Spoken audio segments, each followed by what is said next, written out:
Darth Revan, or Lord Revan of the Jedi Order, was considered one of the most controversial figures in the wide galaxy of Star Wars. Many fans know him not only as an accomplished Sith Lord, but also an accomplished Jedi. He was idolized by many members of both the Jedi as well as the Sith, with Darth Bane holding Revan as his personal idol. Revan was a prominent figure in the galaxy of again both the Jedi and Sith orders, but especially among the Republic, as many people viewed him as either a tyrant or a hero. Quite famously, Lord Revan fell in love with another Jedi that would ultimately save him and turn him back to the light side of the Force. That Jedi was a prominent Jedi in her own right, Bastila Shan. Bastila Shan was known for her great skill in lightsaber combat, even going one-on-one with Revan, and very narrowly defeating the Sith Lord Darth Malak. She was a prominent Jedi Sentinel, being those that were well versed in some of the unconventional ways of a Jedi Knight, and was an especially skilled fighter, being one of the rare Jedi that fought with dual blades. Both Revan and Bastila were very unconventional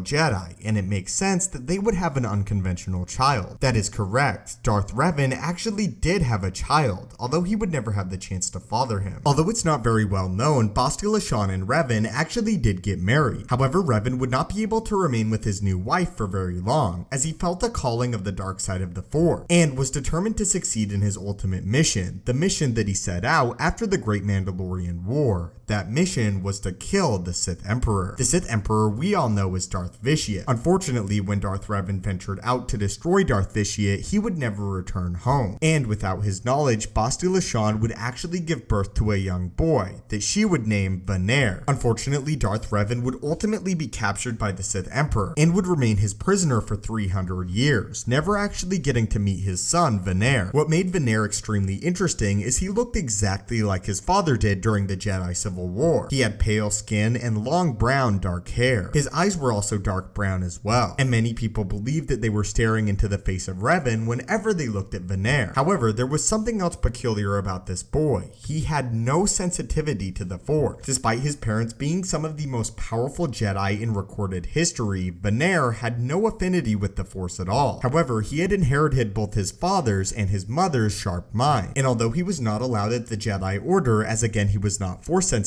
he still became extremely successful, and would eventually begin a prominent career in politics, where at an older age and with a family of his own, Venera would even run for the role of Supreme Chancellor, although he would not win. Neither of Venera's children were Force sensitive either, which was again extremely peculiar. However, eventually, the Force again would smile on the Revan and Shan family, gifting them their Force sensitivity and connection to it once again. One of the descendants of Venera Shan would even become Bastila Shan, the Grand Master of the Jedi Order. And although the Force was known to skip several generations in the Revan family, it always returned. But again, Venera was considered an extremely good man, and unlike many who are born without the Force, was not bitter for the fact that he could not tap into it. By some extent, he was almost grateful, as he knew of the great terror that his father had once reigned upon the galaxy, and in some way, just like his father, he wanted to make right the mistakes of the past, as best of course he could without the Force. Again, Venera still inherited the sharp mind of his father Revan, and was considered exceptionally intelligent. He was also determined. Not much is known about the son of Revan though besides all of this, and the fact that he lived a relatively peaceful life on Coruscant as a politician, again with the Force eventually smiling upon his family yet again. We do know though that he held a strong, albeit distant relationship with his mother Bastila Shan, as Bastila remained a prominent figure among the Jedi Order. But that is the history behind the son of Revan. And what are your thoughts on Venera Shan, and had you heard of him before this video? Also, why do you guys believe that the Force actually skipped several generations in the Shan and Revan family? And did you guys know about Venera Shan before this video? As always, my friends, thank you guys so much for watching. May the Force be with you, and have a great day.